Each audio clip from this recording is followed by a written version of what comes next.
جی السلام علیکم، بسم اللہ الرحمن الرحیم۔ حصہ غزلیات میں آپ کو خوش آمدید کہتے ہیں۔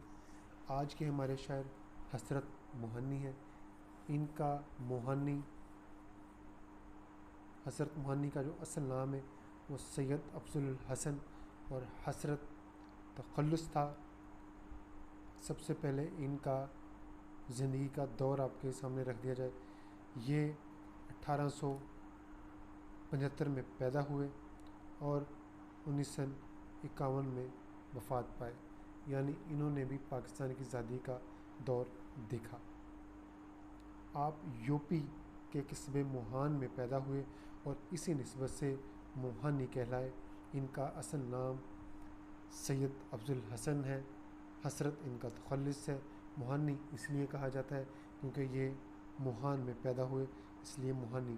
جس طرح اگر کوئی ایران میں پیدا ہو تو ایرانی، پاکستان میں پیدا ہو تو پاکستانی، ہندوستان میں پیدا ہو تو ہندوستانی۔ ایم اے کالج علی گڑھ سے بی اے کیا، کچھ عرصہ ادبی رسالہ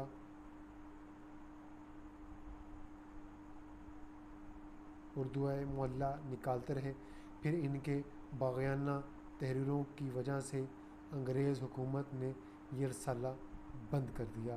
حسرت موہانی تحریک آزادی کے اہم رہنما تھے اور برطانوی سامراج کی مخالفت کی وجہ سے انہیں طویل عرصے تک قید و بند کی ضربتیں برداشت کرنی پڑی۔ اسی زمانے میں قید و بمشقت انتہائی سخت اور تکلیف دہ ہوتی تھی۔ روزانہ 1 من گیہوں دستی چکی پر پیسنا پڑتا تھا۔ دیکھیں کتنی مشقت ہوتی۔ روزانہ 40 گیہوں دستی ہاتھ کے ساتھ، دستی کہتے ہیں ہاتھ کے ساتھ، چکی کو پیسنا پڑتا تھا۔ حسرت موہانی کا یہ شعر اسی زمانے کی یادگار ہے۔ اے مشق سخن جاری، چکی کی مشقت بھی، ایک طرفہ تماشا ہے حسرت کی طبیعت بھی۔ 1942 میں مسلم لیگ کے ٹکٹ پر مجلس قانون ساز کے رکن منتخب ہوئے۔ قیام پاکستان کے بعد بھی وہ بھارت ہی میں مقیم رہے اور بھارتی پارلیمنٹ میں ہمیشہ کلمہ حق بلند کرتے رہے۔ حسرت موہانی بنیادی طور پر غزل کے شاعر ہیں۔ عشق و عاشقی کے جذبات ان کی غزل میں بہت نمایاں ہیں اور ان کا بنیادی عنصر تعظل ہے، اس لیے انہیں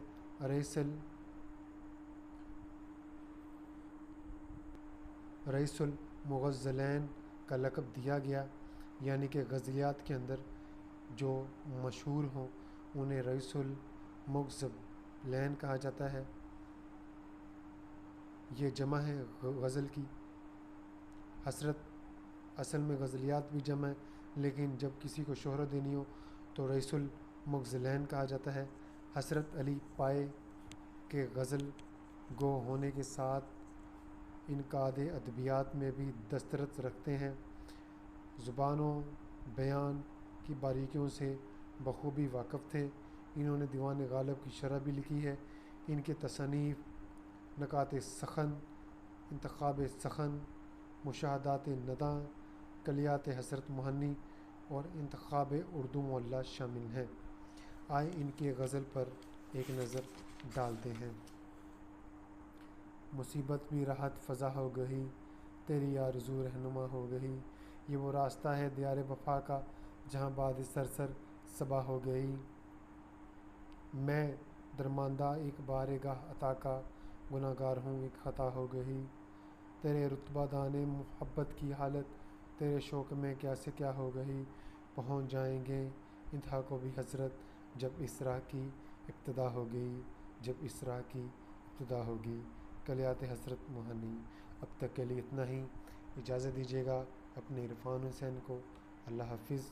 بنیے رہے ہمارے چینل پر اور ہماری اس ویڈیوز کو زیادہ سے زیادہ لائک اور شیئر کریں اور اپنے دوستوں کو اس چینل پر بنے رہنے کا دعوت نامہ بھیجیں۔ اللہ حافظ۔